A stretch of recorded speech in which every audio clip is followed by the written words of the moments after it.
Dans un récent arrêt du 11 juillet 2024, la Cour de cassation a rappelé quel était le point de départ de la prescription d'une action en exécution d'une obligation dans le contexte d'une vente immobilière. L'article 2224 du Code civil prévoit que les actions mobilières ou personnelles se prescrivent par 5 ans à compter du jour où le titulaire du droit a connu ou aurait dû connaître les faits lui permettant de l'exercer.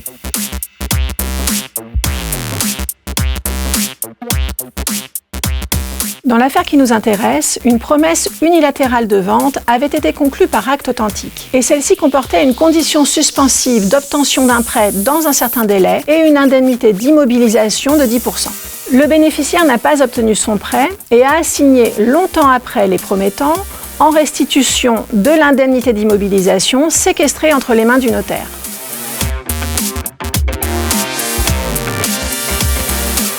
Le bénéficiaire de la promesse partait du principe que le délai de prescription avait commencé à courir au moment où les promettants avaient refusé de restituer l'indemnité d'immobilisation. Les promettants considéraient de leur côté que le point de départ était la date à laquelle le bénéficiaire ne pouvait ignorer que la condition suspensive ne se réaliserait pas.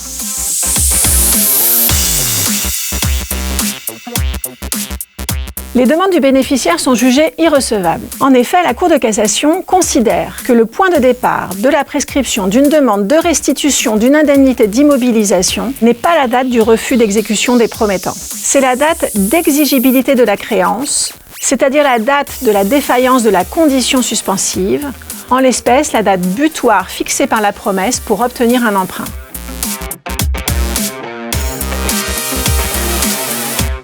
La solution retenue par la Cour de cassation est parfaitement logique et s'inscrit dans une certaine orthodoxie. Les bénéficiaires de promesses et créanciers d'une indemnité d'immobilisation devront faire attention au point de départ du délai quinquennal de prescription. Les promettants y verront de leur côté, lorsque les bénéficiaires n'auront pas été assez vigilants, un moyen d'échapper à leur obligation de restitution.